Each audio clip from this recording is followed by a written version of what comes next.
Hi, I'm Cameron Wilson from Bush Telegraph. Your chosen program is coming shortly, but you might also like to try the Bush Telegraph podcast for stories from rural and regional Australia. We look at topical stories and tales of life in the bush. You'll find us on the RN website.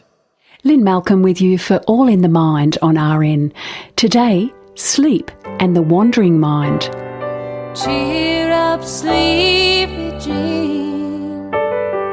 Oh, what can it mean to a daydream believer and I think there's a common misperception that when we daydream, we're actually being lazy and we're switching off from the present moment and not really doing anything specific with our brains. But converging research is now suggesting that when we daydream, actually the brain is very hard at work. And author J.K. Rowling would vouch for that. She came up with the magical Harry Potter stories whilst gazing out the window on a long train journey. Daydreaming's been used to refer to all sorts of internally generated thoughts, such as when we reminisce over the past, when we plan for future events or we anticipate upcoming events, as well as a more social function when we infer and mentalise to consider the thoughts and perspectives of other people. And of course, daydreaming also has been suggested to support creative functions, so helping us to have novel ideas and for more creative avenues to flourish. oh, what can it mean to a daydream believer and a More about daydreaming from Dr. Murren Irish later. Now though, the surprising science of our sleeping mind. As humans, we spend a third of our lives asleep. If you think about it, that's more time than we spend doing anything else, and it suggests that sleep must be doing something incredibly important. You also know this anecdotally because you feel absolutely rubbish when you miss out on a night's sleep. Neuroscientist Penelope A. Lewis is from the University of Manchester in the UK, where she runs the Sleep and Memory Lab. In her recent book, The Secret World of Sleep, she explores the latest research about the nighttime brain. Scientists have been trying to work out exactly what are the most important functions of sleep for more than a century. This is really the million-dollar question: how important is sleep for us? We do know that it's important for things like your immune system. It's important for helping your body to maintain the correct temperature. And there are all kinds of negative side effects to sleep deprivation.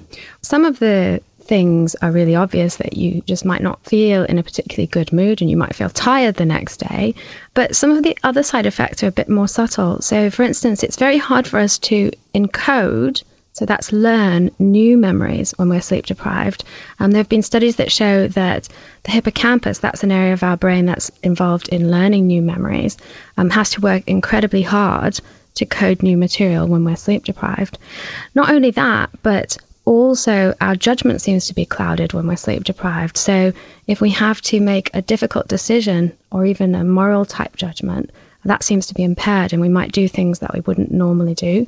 We might take risks that we wouldn't normally take when we're sleep deprived. And simpler things like our reaction times are slowed down when we're sleep deprived. So what's actually happening in the brain when we sleep? So anecdotally, many people seem to think that the brain just switches off when we're asleep, because maybe that's what it feels like to us. But in fact, scientists know from many studies that they've done, primarily with a technique called electroencephalography, where we put little tiny electrodes all over the scalp to monitor brain activity, that the brain doesn't switch off when we go to sleep. Instead, it moves through an incredibly highly structured series of very specific sleep stages, and we call this a sleep architecture.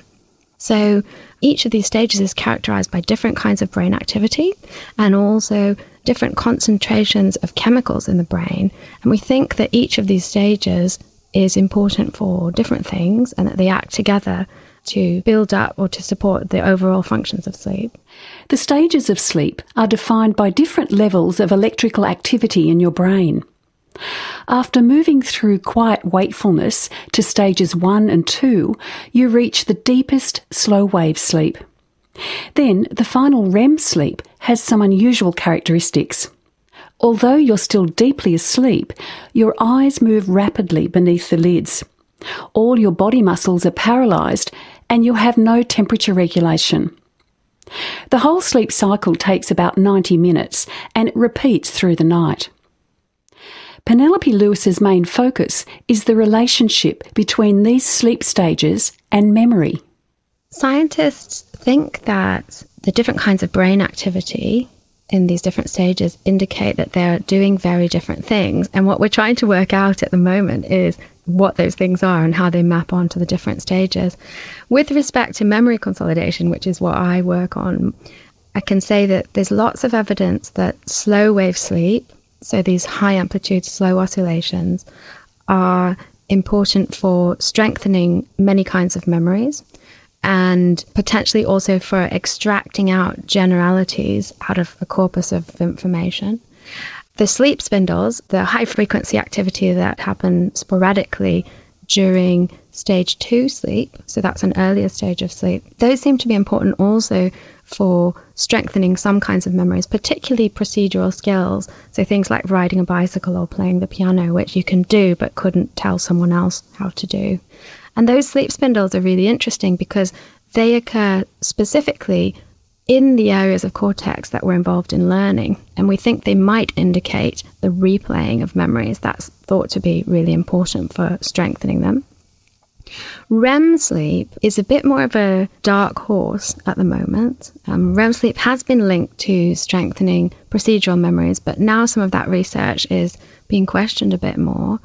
It's also thought to be important for processing emotions. So there's an idea that if emotional memories are replayed during REM sleep, then that may help to sort of extract out some of the emotional content so that when you think of those things next time when you're awake, they're less upsetting.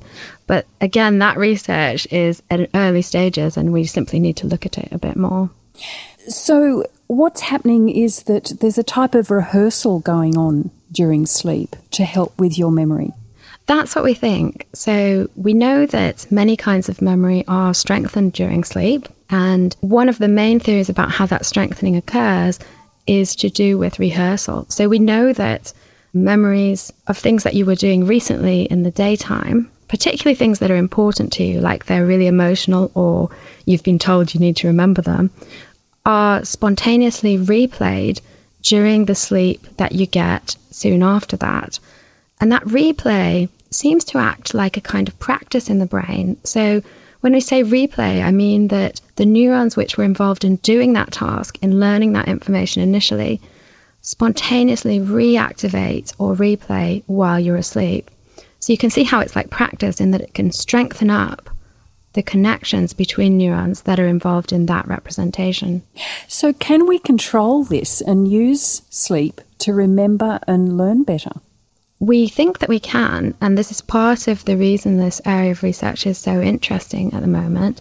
Over the last 5 years or so, there have been an increasing number of studies showing that we can actually trigger the replay of specific memories that we want to remember. So, for instance, one really compelling study got people to play a game which, when I was a child, we called this Suitcase. So it's this game where you set out an array of cards, and each card has a match, and they're all turned face down, and you get to flip over 2 cards at a time, and if they match, then you pick those up and take them away. And so you need to remember where all the matches are. I think most people have probably played this game at some stage. And so what they did in this study was they taught people, people played this game with an array of cards that never changed, so they always left them in the same place. And so as people played it, they learned where everything was. And at the same time as they played that, they smelled the smell of roses. And once they'd been doing it for a while, they were tested to see how good their memory was, how well they could pick up all the cards. And then everyone went away and had a night of sleep and came back the next day and were tested again on the same array of cards. But the trick is, different groups were given the smell of roses again at different times. One group was given it during wake, one group was given that smell during REM sleep, and one group was given the smell during slow wave sleep. And the fascinating thing is that the group who smelled the rose smell again during slow wave sleep actually performed much better the next day than any of the other groups. So they remembered those card locations better. And the reason for this, we think, is because the smell, which was associated with that game and remembering those card locations, triggered a replay or a reactivation of that memory during slow wave sleep. And slow wave sleep is known to be important for strengthening memories. And so that triggering strengthened that memory and allowed them to perform better. So there's a strong potential to influence certain aspects of memory during sleep. Penelope Lewis also says it's looking possible to teach people new information whilst they're asleep. A recent study showed this using a form of conditioning with the sense of smell. It turns out that when people smell an unpleasant odour, then they automatically sniff with smaller volume sniffs than they would if it was a really pleasant odour or just a normal odour. So you imagine rotten eggs, you're not going to want to inhale it as much. And so what this study did was during sleep, they gave people either a really horrible smell or a pleasant smell, and each one was paired with a particular tone. So the tone predicted what the smell was going to be like. And they found, as predicted, that when they smelled the horrible smell, they sniffed less, and when they smelled the nice smell, they sniffed more in their sleep. But here's the tricky thing. Later on, they presented just the tones that had been paired with those smells, and they found that the tones elicited the same behavior. So people in their sleep had learned, this tone means it's going to be horrible, and so I'm not going to sniff too much. And the other tone means it's going to be nice. And when tested the next day, they found that this behavior was maintained. So we'd call this a form of conditioning, and they were able to actually condition people during their sleep with this new material. But it's not just about playing tones or smells during sleep. There are other things we can do to enhance our memory consolidation. So some really exciting recent work has suggested that we can actually increase the amount of slow wave sleep that we get. And this can be done either through electrical stimulation, which sounds rather macabre and people might not want to try at home. That's when we pass a current across the cortex at about the frequency of those slow waves or slow oscillations. And this actually entrains the activity and triggers more slow oscillations than you would have otherwise.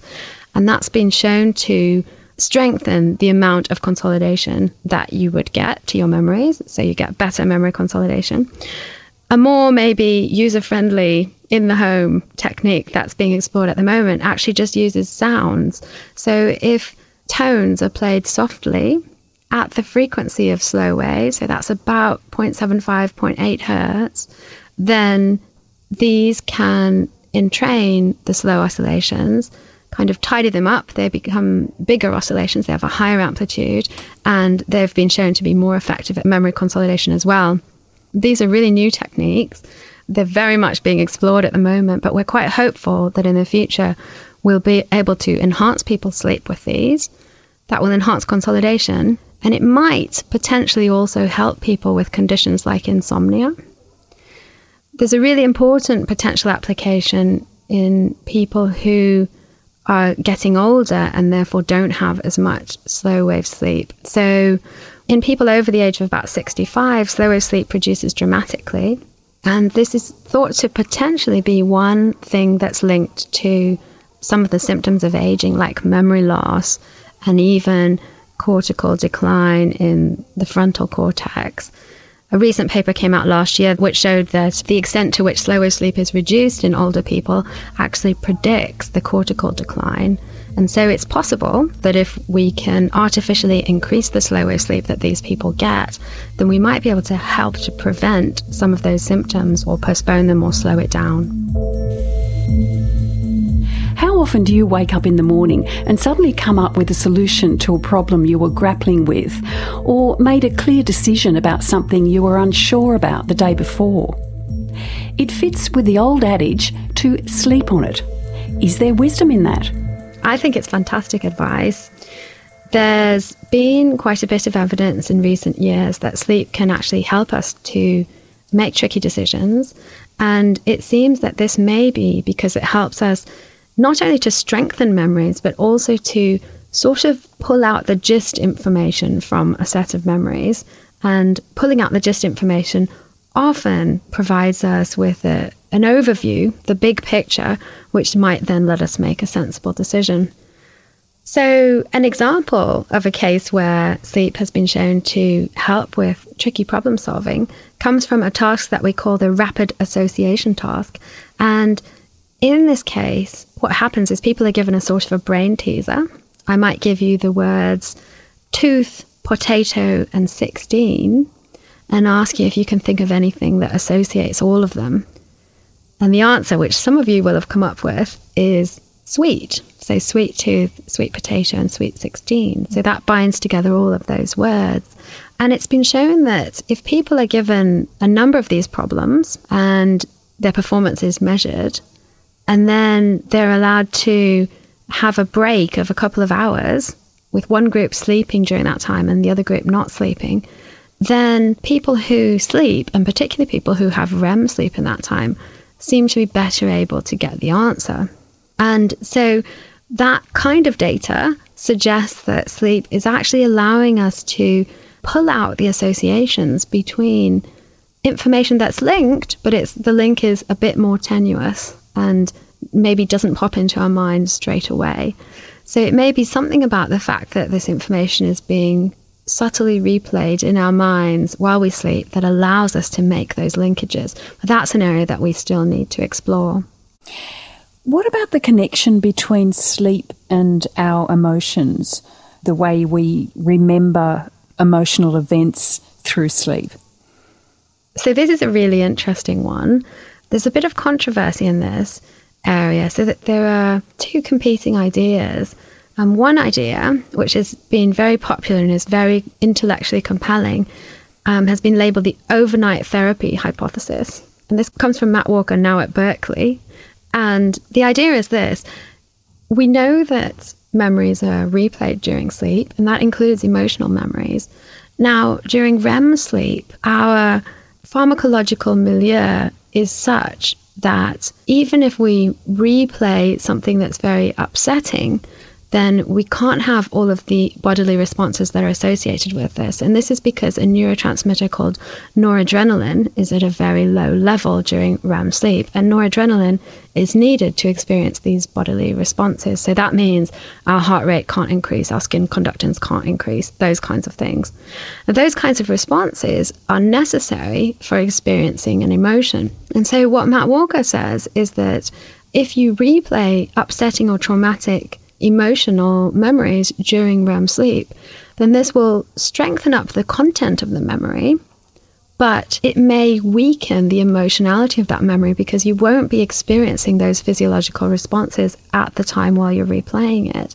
And the result of that could be that the next day, or maybe after, a week, if you do this every night, when you remember that when you're awake, it's not going to be as emotional, it's not going to be as upsetting as it was the first time around or prior to that kind of processing. So essentially, the idea is that replaying emotional things during REM sleep may diffuse them and reduce the emotionality. And this might be an important function of how our emotional system resets itself and deals with unpleasant things. And so to dreams.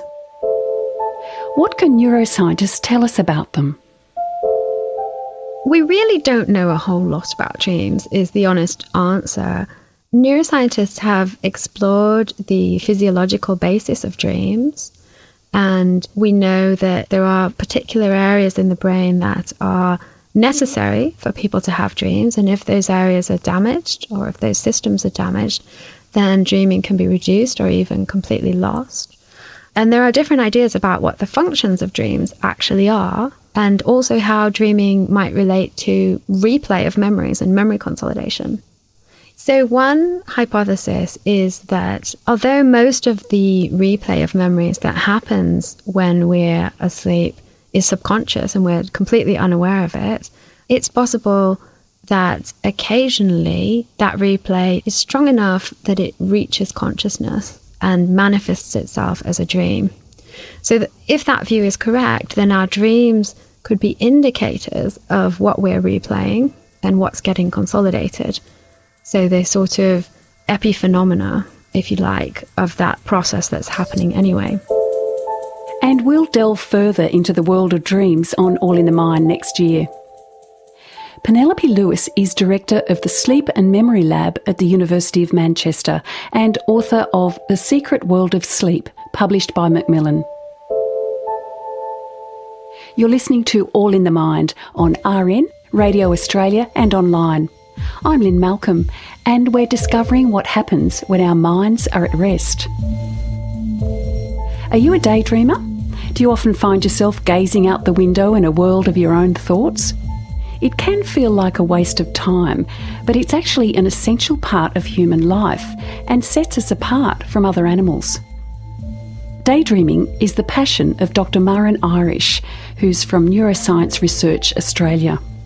She says there's lots going on in your brain when you zone out. Actually, neuroimaging studies are now showing that when healthy individuals daydream and simply rest in the scanner, the brain is hard at work. We see deactivation of the attentional networks and then an increase in activation of what's known as the default network of the brain. This default network kicks in to engage in these fanciful forms of thought where we reminisce, we imagine, we socially introspect, we mentalize, and we engage in creative thought. And so these functional neuroimaging studies have demonstrated that in fact there's a widely distributed neural network of the brain which activates or lights up. And this incorporates many different structures that are essential for many complex functions that we engage in. So some of these structures that activate are in the frontal lobes, they're in the medial temporal lobes of the brain, including the hippocampus, which is essential for memory, and also more deep posterior parietal structures. In fact, it's this widely distributed network that has to activate to support this function, which really suggests and speaks to the complexity of the whole process of daydreaming. So how does daydreaming, for example, relate to our creativity? Well, this is one of the more interesting aspects of the whole daydreaming field. And so it's been suggested that, in fact, when we daydream, we're loosening our associations for a particular problem. So sometimes in everyday life, we may get stuck. We can't puzzle out a particular item that's been troubling us for a while. And then it seems that when we actually put that idea to one side and then engage in some other sort of zoning out or tuning out sort of activity, in fact, the creative breakthrough happens. And so some researchers have suggested that we need these periods of incubation where we're really not focusing on the problem per se, but in the background, our daydreaming is facilitating us to bring different ideas together and to make associations that we may not necessarily have made before. And then we have this creative breakthrough. And so some famous examples of people who've had inspiration in sort of unlikely places are people like Woody Allen. And so he attributes some of his best ideas to just tuning out in the shower. Or the author J.K. Rowling, who actually came up with her idea for the Harry Potter novels just daydreaming on a long train journey. So it seems that inspiration can actually strike us in very unlikely places. So in a sense, there's a whole mechanism going on behind the scenes that we actually don't have any control over. In a way, yes. So a healthy brain is constantly engaging in all sorts of machinations that we may not be overtly aware of, but that when the product of these emerges, it seems to benefit us in a very evolutionary adaptive way. So could you say that the more one daydreams, the more creative you can be? I'm not sure if we can make that leap just yet, but certainly I think there is a time and a place for daydreaming, and that it definitely would have a number of important functions in everyday life. There is the other side of the coin that if we daydream too much, we're not being attentive to the present moment and we're not focusing our attention on tasks that do need it. So I think it's a question of balance, probably. So what can happen if you really lack daydreaming? Well, this is one of the avenues that I've been pursuing with my own research. And I've been investigating the capacity for introspection and daydreaming in conditions such as dementia. And so we know now that given these complex regions of the brain that are so important for daydreaming, we know that there's significant atrophy or brain shrinkage in dementia in these regions. And so I've looked in a number of different ways at how this impacts upon the person's ability to just spontaneously reminisce or to imagine the future or to even introspect and then mentalize to consider other people's perspectives. And across the board, it seems that the damage that we see to the neural networks in dementia conditions really limits the ability of the person to take themselves away from the present moment, to remember past events, to anticipate and envisage the future, and to consider the thoughts and feelings of other people. So there's widespread damage to the brain, and it really impacts upon them on an everyday level. So if we think about how important it is to remember past events for our identity and our sense of self, that's really damaged in dementia conditions such as Alzheimer's disease. And then we see socially relevant mentalizing and daydreaming that can be affected in certain conditions known as frontotemporal dementia, where patients are really limited in their social interactions because they can't do this social daydreaming to imagine what other people are thinking or feeling. And then across the board in dementia, we also see that patients are unable to imagine or envisage future events. And that's really limiting. It means that they can't look forward to events possibly with their family at a future time point. It may lead to apathy or even feelings of depression. So I think the fact that we can engage in daydreaming so readily and so easily, we often take for granted just how important it is on an everyday level in our lives. And are there other associations between daydreaming and other mental health issues? Yeah, I think it's really interesting when we consider the other side of the coin, when maybe these daydreaming ruminative functions are perhaps overly expressed. And so two conditions that spring to mind in this case are anxiety and depression. And so in depression, for example, we see individuals who are caught in a process of thinking too much in a negative way about their pasts, and they have very maladaptive ruminative forms of thinking. And then in anxiety, it's nearly the other side, where they're constantly envisaging the future in a negative way, in an anxious way, and ruminating on what might happen or what could happen. And so in that sense, I think it's nearly a question of how could we apply some of the mindfulness literature to help these individuals perhaps rein their thoughts in a more positive and constructive way. These days, where it seems that many of us are spending less time on the bus, for example, gazing out the window, instead we're hooked into our digital devices, are we finding it harder just to have that space, and what impact might that have? Yes, certainly I think this is probably an issue to consider, particularly with children, and the huge role that imaginative play can serve in helping to develop their social skills and just their general creativity. And I do think when you see we're checking our emails on the bus on the way to work, we're not really taking the time out to just, make castles in the sky or take a line for a walk and draw pictures anymore. So I think we really need to be mindful of how we're encouraging, especially children, to use this capacity for daydreaming. It's so fundamental to who we are as human beings, and it really makes us unique in a way, elevating us above other primates. So it's possibly a question again of balance. How do we set aside time to foster and really encourage this form of thought, particularly in the schools, without also compromising the need for focused attention on basic lessons such as maths and reading. Engaging in imaginative play as well is very important for helping to foster the child's sense of self, sense of identity, and their hypothesis testing within social scenarios.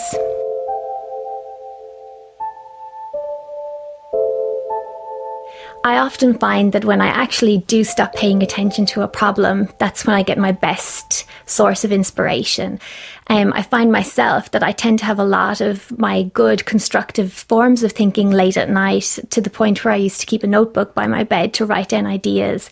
Sometimes even I would find it when I woke up that overnight, through dreaming, different associations had come together, and that certainly can happen during our waking moments as well. But I think, there is a time and a place for us just allowing ourselves to maybe down tools for a moment and just allow our minds to wander and to see what the product of those loosening of the associations could bring. I think that looking at these higher order forms of thought, it's really bridging the gap between mind and brain and trying to determine what regions of the brain do we really need to engage in these uniquely human functions. It seems like we've evolved to have these fanciful forms of thinking to escape from the present moment. And so what are the purposes that these forms of thinking must serve? Which begs the question, how does it impact on the individual when they lose that function? And so that's the area that I want to keep driving my research in. Muireann Irish, Senior Research Officer at Neuroscience Research Australia and Research Fellow at the University of New South Wales. Go to the All in the Mind website for more information, including the book details related to today's program. And while you're there, leave a comment about your sleep and daydream experiences. And you can also share those on the All in the Mind Facebook page. Don't forget you can download previous episodes of the program on the All in the Mind website from abc.net.au/Radio National. I'm Lynn Malcolm. Thanks for your company. Next week, tune in at the same time to hear about fast minds and adult ADHD. Next up on RN, The Philosopher's Zone with Joe Gelonesi.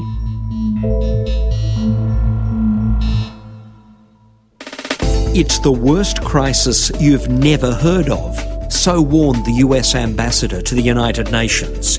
The Central African Republic is at risk of genocide, a new Rwanda. This time it's religion, not tribe, causing the violence.